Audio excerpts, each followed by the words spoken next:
ओम नमो भगवते वासुदेवाय। जय श्रीकृष्ण। राधे राधे। नमस्कार श्रोता बंधुरा, भक्तिरस चैनेले आपनादेर सकलके स्वागत जानाई। बंधुरा, आमादेर मने अनेक समय एकटा प्रश्न जागे जे खेये देये कि भगवानेर पुजो करा जाय। अनेकेई बोले जे खेये देये भगवानेर पुजो दिले नाकि अपराध हय, ताई सब समय खाली पेटे किछु ना खेये तबेई भगवानेर पुजो दिते हय। आबार अनेकेई बोले थाकेन भक्ति सब, खेये देये भगवानेर पुजो दिले कोनो अपराधी हय ना। किन्तु एई दुई मतेर मध्ये कोनटा सठिक सेटा निये एकटा घटनार कथा आज आमी आपनादेर बोलबो, जेखाने आपनादेर एई प्रश्नटिर सठिक उत्तर आपनारा पेये जाबेन। मूल पर्वे जाওয়ার आगे आपनादेर काछे एकटा अनुरोध थाकबे, यदि भिडियोटी आपनादेर देखे भालो लागे ताहले अवश्यई एकटी लाइक करबेन और कमेंटे भक्ति सहकारे लिखबेन जय श्रीकृष्ण। एबं यदि आपनि आमादेर चैनेले नतून दर्शक हये थाकेन ताहले दया करे चैनलटिके सबस्क्राइब करे पाशे थाका बेल आइकनटी अन करे राखबेन, जाते आमरा जखन नतून भिडियो आपलोड करी सेई भिडियोर नोटिफिकेशन जेन आपनार काछे पौঁছে যায়। तो चलुन बंधुरा जेने नेওয়া যাক সেই ঘটনাটি। एकदा एक महिला भक्त छिलेन जिनी रोज सकाले घुम थेके उठे स्नान करार पर रान्ना करतेन, तारपर सेई खाबार खेये तिनी भगवानेर पुजो दितेन। एकदिन तार बाड़ीते एकजन आत्मीय एलेन। तिनी खूब धार्मिक प्रकृतिर मानुष छिलेन। तिनी तीन बेला भगवानेर पुजो जप ध्यान इत्यादि करतेन। भगवानके ना दिये तिनी किछुई खेतेन ना। ओई आत्मीय जखन देखलेन जे सेई महिला भक्तटी खेये दिये भगवानेर पुजो करछेन तखन तिनी अत्यंत रेगे गेलेन एबं सेई महिलाटिके बोललेन जे तुमी कि जानो ना जे खेये दिये भगवानेर पुजो दिते नेই, एते बड़ अपराध हय। भगवानेर पुजो सब समय ना खेये शुद्धभावे दिते हय। तुमी काल थेके ना खेये पुजो देबे। एई कथा शुने महिला परेर दिन थेके ना खेये पुजो दिते थाकेन। किन्तु तिनी लक्ष्य करलेन जे आगे जखन तिनी खेये दिये भगवानेर पुजो करतेन तखन घंटार पर घंटा एक मने पुजो करते पारतेन, मन तार शांत थाकतो। किन्तु जखनई तिनी ना खेये भगवानेर पुजो दिच्छेन तखन थेके तिनी 10-15 मिनिटेर बेशी आर पुजो करते पारछेन ना। तिनी पुजोय मनोयोग दिते पारछेन ना आर तार मन बार बार अशांत हये जाच्छे। एरपर तार बाड़ीते एक साधु भिक्षा करते आसेन। तिनी सेई साधु बाबाके सब घटनार कथा खुले बोलेन। तखन तार आत्मीय तार पाशेई छिलेन। साधु सब कथा शोनार पर ताके बोललेन जे पेटे यदि खिदे थाके ताहले भगवानेर दिके मन दिबि कि करे, मन तो बार बार पेटेर दिकेई जाबे। भगवान भक्तेर नियम कानून देखे ना, तार भक्तिटाई देखेन। तोर यदि खेये दिये भक्ति भालो हय ताहले तुई ताई कर। मने राखबि आत्माके कष्ट दिये कखनो भगवानके पाওয়া যায় ना। एरपर थेके सेई महिला खेये दिয়েই भगवानेर पुजो दितेन। रामकृष्ण परमहंसदेव तिनी तार एक भक्तके बोलेछिलेन, तुमी ना खेये पुजो दिते बसले आर तोमार मन ईश्वरेर दिके ना गिये खाबारेर दिके चले गेल, एते कि कोनो लाभ हलो? एर चेये भालो खेये दिये शांत मने भगवानेर पुजो देওয়া। एबारे आपनादेर बोलबो विभिन्न धर्म अनुष्ठाने उपवास राखार कथा केन बला हये थाके। भारतवर्ष हलो नानान भाषा देश एवं नानान परिविधानेर देश, ताई गोटा भारते उत्सवेर कोनो अभाव नेই। विभिन्न धर्मीय अनुष्ठाने नियम निष्ठा और आचार उपचार थाकलेও একটা রীতি কিন্তু প্রায়শই সকল ক্ষেত্রে খুঁজে পাওয়া যায়, আর সেটা হলো উপোস বা উপবাস রাখার নীতি। তাই স্বাভাবিকভাবেই এই প্রশ্নটি উঠে আসতে পারে যে এই উপবাস কেন রাখা হয়, এর পিছনে ধর্মীয় বা বৈজ্ঞানিক কোনো কারণ আছে কি?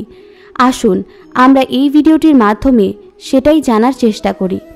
উপবাস হলো একটি নৈতিক বা আধ্যাত্মিক কাজ, যেখানে লক্ষ্য থাকে শরীর এবং মনকে শুদ্ধ রাখার পাশাপাশি ভগবানের কৃপা অর্জন করাও।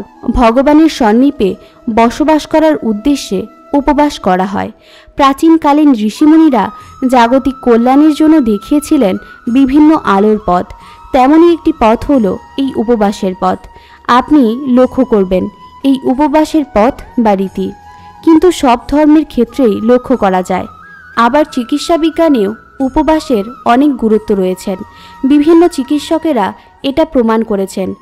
যখন আমরা উপবাস রাখি তখন আমাদের শরীর হিলিং প্রসেসের মধ্যে দিয়ে যায়, কারণ তখন আমাদের পরিপাক তন্ত্রের কাজ বন্ধ থাকে এবং তা আমাদের শরীরের হিলিং প্রসেসে অনেক উপকারী।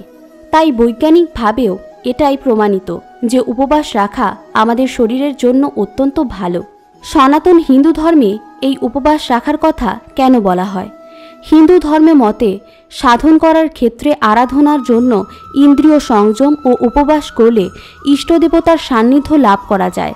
কথিত আছে, দেহ ও মনকে শুদ্ধ রাখার জন্য একাদশী তিথিতে, পূর্ণিমা ও অমাবস্যা এবং বিভিন্ন পূজা অর্চনাদির পূর্বে অনেকেই এই উপবাস ব্রত পালন করে থাকেন।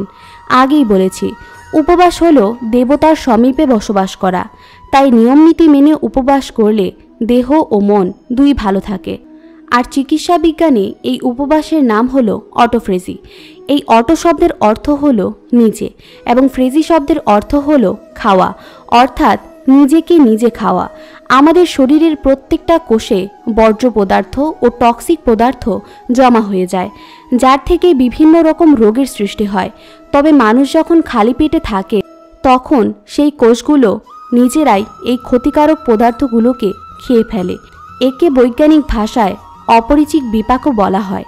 এর ফলে বোঝাই যাচ্ছে যে উপবাসের কিন্তু একটা ভালো দিকও রয়েছে এবং এই কারণে বিভিন্ন ধর্ম অনুষ্ঠানে বা আচার অনুষ্ঠানের পূর্বে উপবাস রাখার কথা বলা হয়ে থাকে। তবে উপবাস করলে কিন্তু অনেকেই শারীরিক সমস্যার সম্মুখীন হন, তাই সেক্ষেত্রে খেয়ে দিয়ে ঈশ্বরের পুজো দিলে কোনো ক্ষতি হয় না। মনে রাখবেন যে কোনো নিয়মকানুনকে অগ্রাহ্য করা যায় যদি অন্তরে সঠিক নিষ্ঠা ও ভক্তি থাকে। এবারে আসুন ভগবান শ্রীকৃষ্ণের কিছু বাণী শুনে নেওয়া যাক। চোখ বন্ধ রেখে যে মানুষকে আপনি বিশ্বাস করবেন সেই আপনাকে একদিন বুঝিয়ে দেবে যে আপনি সত্যি কত অন্ধ ছিলেন। কিছু সম্পর্ক থাকে যেগুলোকে ভগবানই খারাপ করে দেন যাতে আমাদের জীবন খারাপ না হয়ে যায়। যে সম্পর্কে অহংকার থাকে আর দূরত্ব বেশি থাকে তাকে সবসময় মন থেকে দূরে রাখুন। নিজের ভুলকে কখনো মনে রাখবেন না, কিন্তু সেই ভুল থেকে যে শিক্ষাটা পেলেন তাকে কখনো ভুলবেন না। মৃত লোকের জন্য শোক করার তো অনেক লোকই পাওয়া যায়, কিন্তু যে জীবিত আছে তাকে সঠিক পথ দেখানোর লোক কোথায় পাওয়া যায়? আপনার পরিস্থিতি পরমাত্মাকে সঁপে দিন, কারণ যতটা পরিশ্রম আপনি সারা জীবনে করে উঠতে পারবেন পরমাত্মা চাইলে তা এক মুহূর্তেই করে দিতে পারেন। যে মানুষকে ভগবান পছন্দ করেন, যাকে তিনি নিজের একজন বিশেষ বলে মনে করেন, তাকে তিনি সবসময় ব্যর্থ করেন। তার জীবনে নানা বাধা তিনি দিয়ে থাকেন। আপনি যদি বারবার হেরে যান তাহলে এটি একটি সংকেত যে ভগবান আপনাকে আরও এগিয়ে নিয়ে যেতে চান। পৃথিবীতে এরকম অনেক মানুষই রয়েছেন যাদের আপনি যতই সম্মান দিন বা ভালোবাসুন, বিনিময়ে আপনাকে সে আঘাতই দেবে, কারণ আপনি লোকের স্বভাব কখনো বদলাতে পারবেন না। যদি সত্যের রাস্তায় হাঁটেন তাহলে জীবনের প্রতিটা মুহূর্তে শান্তি পাবেন, আর যদি ছলনা বা মিথ্যার পথ বেছে নেন তাহলে প্রতিটা মুহূর্তে শাস্তি পাবেন। পরমেশ্বর বলেন, হয় তুমি সময়ের সাথে বদলে যাও, না হলে সময়কে বদলাতে শেখো, কিন্তু কখনো নিজের ভাগ্যকে অযথা দোষারোপ করো না। যে কোনো পরিস্থিতিতে চলতে শেখো। অন্যের জীবনকে পরিপূর্ণভাবে অনুকরণ করার থেকে নিজের জীবনে অসম্পূর্ণভাবে বেঁচে থাকাও উত্তম। সম্পর্ক টিকিয়ে রাখার জন্য বুদ্ধির নয়, মনে শুদ্ধির প্রয়োজন হয়। যা বলবেন স্পষ্ট বলুন। সামনে যে আপনার সত্যিকারের আপন সে বুঝবে আর থাকবে, আর যদি তা না হয় তাহলে সে নিজেই ছেড়ে যাবে। হাজারটা মিথ্যা সম্পর্কের থেকে একটা সত্য সম্পর্ক থাকা অনেক ভালো। বিশ্বাস এমন এক জিনিস যা ধ্বংস হয়ে যাওয়া জীবনেও প্রাণের আলো নিয়ে আসতে পারে। বিশ্বাস পাথরকেও ভগবান বানাতে পারে, আর অবিশ্বাস সাধারণ মানুষকেও পাথর বানাতে পারে।